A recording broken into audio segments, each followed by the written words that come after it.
امیر المومنین حضرت عمر رضی اللہ تعالیٰ عنہ مدینے میں خلافت کے منصب پہ فائز ہیں اور دور فاروقی چل رہا ہے۔ صحابہ کہتے ہیں جب آپ چلنے لگے تو مدینے کی زمین لرزنے لگی اور ایسے معلوم ہوا جیسے زلزلہ آنے کو ہے۔ جب زمین ہلنے لگی تو آپ کو کچھ سجائی نہیں دیا، آپ کے ہاتھ میں کوڑا تھا،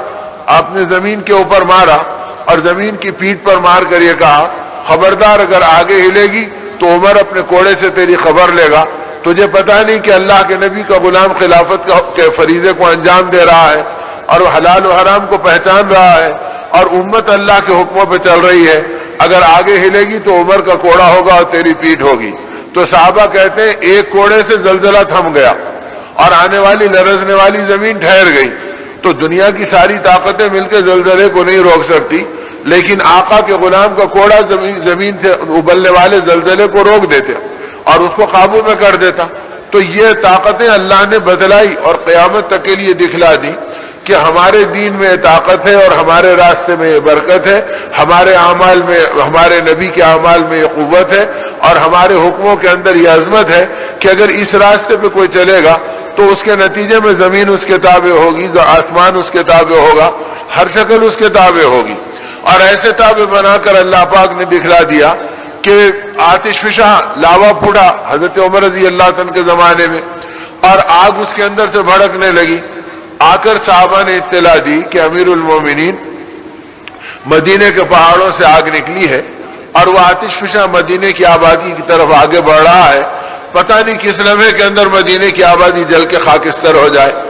تو حضرت عمر رضی اللہ عنہ نے بیٹھنے والے اپنے ساتھیوں پر نظر ڈالی، فرمایا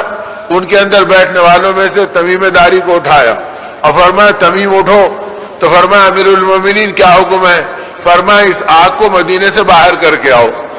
اب حضرت تمیم فرما رہے ہیں کہ اللہ حضرمی فرما رہے ہیں کہ اللہ کے نبی کے چہیتے امیر المومنین مجھ میں کیا سکت ہے اور مجھ میں کیا طاقت ہے؟ آپ نے فرمایا تم میں تو کچھ نہیں ہے،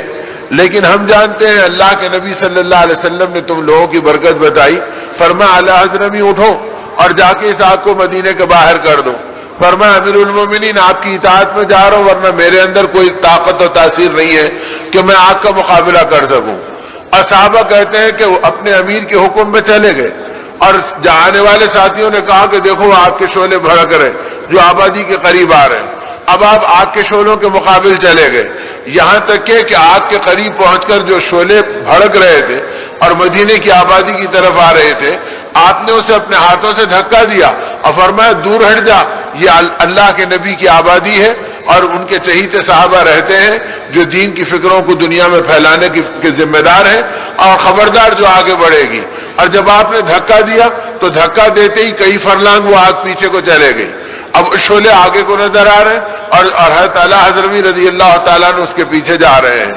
جب اور آگے قریب پہنچ گئے تو آپ نے پھر دوسرا دھکا دیا، فرمایا دور ہٹ جا، تو کدھر یہاں پہ ٹھہری ہوئی ہے؟ وہ آگ کے شعلے اور پیچھے کو ہٹ گئے، یہاں تک کہ اعلیٰ حضرمی اور آگے کو بڑھے اور پھر اس کو دھکا دیا اور دھکے دیتے دیتے 10-5 دھکوں کے اندر وہ آگ کے شعلے جہاں سے پھوٹا تھا آتش فشاں کا لاوا، وہ وہاں پر پکنے لگے اور وہاں پر وہ ابلنے لگے۔ آپ نے وہاں پر جا کر تھوکا اور دھکا دے کے فرمایا خبردار جو آئندہ کو نظر آئیں گے، تو وہ شعلے بجھ گئے اور آتش فشاں ٹھنڈا ہو گیا۔ تو میرے دوستوں کبھی ایمان کی پھونک میں اور ایمان کی تھوک میں اللہ نے وہ تاثیر دی تھی اور ایمانی دھکوں میں اللہ نے وہ قوت دی تھی کہ ابلتے ہوئے آتش فشاں کو اور آگ کے لاوے کو مدینے کے باہر کر دینا ایک صحابی کے لیے کافی تھا۔ ایک ایمان والے کا دھکا دینا اور اس کو باہر کر دینا اللہ نے دکھایا۔ اور جب ایمان کی محنتیں ٹوٹ گئی اور ایمان کی فکریں ہماری زندگی میں چھوٹ گئیں، تو بجائے اس کے کہ ہم باہر کے آگ کو بجھا دیتے، ہمارے سینوں میں بے چینی کی آگ لگی ہوئی ہے، ہمارے دلوں میں دشمنی کی آگ لگی ہوئی ہے،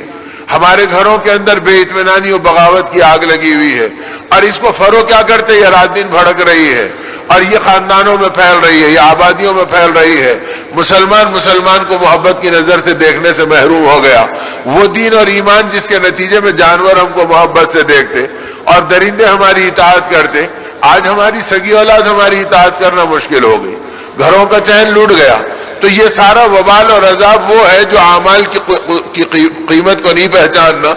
اور اعمال نبوت کا زندگی کے اندر باقی نہیں رہنا اور ایمان کی طاقتوں سے محروم ہو جانا، اس نے ہماری زندگیوں کو اکثر خالی کر دیا کہ ان چیزوں سے ہم بالکل محروم ہو گئے۔ ورنہ اس امت کو تو بنایا گیا تھا اس لیے کہ تم اللہ کے دین کا کام کرو گے، تمہاری ضرورتوں کو اللہ غیب سے پوری کرائے گا۔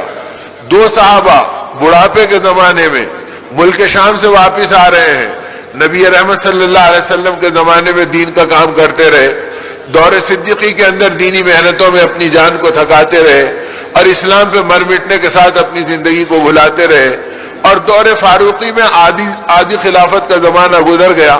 اور اس 6-7 سال کے اندر اپنے آپ کو تھکایا بھلایا اور شہادت کے نذرانے کے طور پہ اپنی جانوں کو لے کے چلتے رہے۔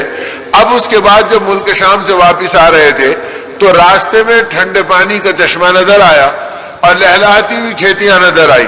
تو وہاں پہ پڑاؤ ڈال دیا کہ چلو یہاں پہ ٹھہریں گے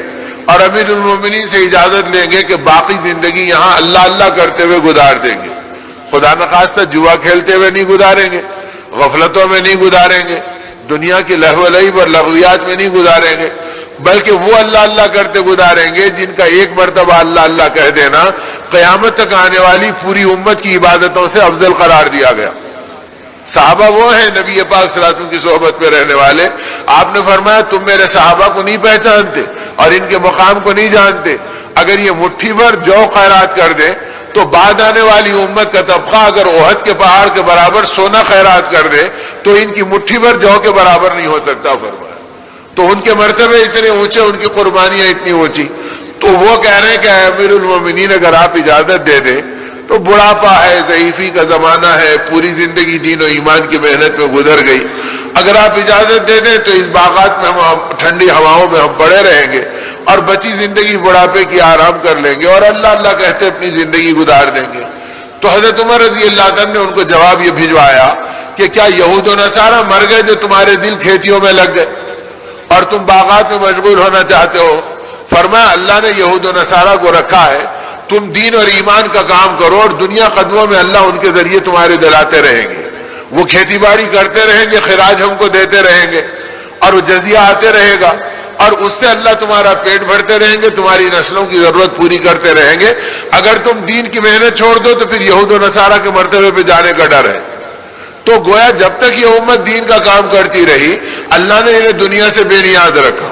اور جب ہم دنیا کے حوالے ہو گئے تو اللہ کا رب العزت کا ضابطہ ہے اور حدیث میں اس قاعدے اور قانون کو بیان کر دیا گیا، اگر تم دنیا کے طلبگار بنو گے تو اللہ دنیا کو پھیلا دے گا اور تم دنیا کے پیچھے بھاگتے رہو گے یہاں تک کہ تم دنیا کے قدموں میں ذلیل ہوں گے، دنیا تمہارے قدموں میں نہیں آئے گی۔ اور اگر تم دین اور ایمان کی محنت کرو گے تو اللہ دنیا کو سکیڑ دے گا اور دنیا سمٹ جائے گی اور سمٹتے سمٹتے تمہارے قدموں میں آ جائے گی اور ذلیل ہو کے آئے گی۔ واتا تو دنیا وہی راغبہ، یہ دنیا ناک رگڑتے ہوئے تمہارے قدموں میں آئے گی اور تمہیں دنیا کے سامنے ذلیل ہونا نہیں پڑے گا۔ یہ نسخہ اور یہ راز انبیاء کے امام مخبر و صادق و مصدوق حضرت محمد رسول اللہ صلی اللہ علیہ وسلم نے اپنی امت کو بتلا دیا کہ اگر تم دین اور ایمان کا کام کرو گے تو اس کے نتیجے کے اندر پھر اس دنیا کو خدا ذلیل کر کے تمہارے قدموں میں ڈال دے گا۔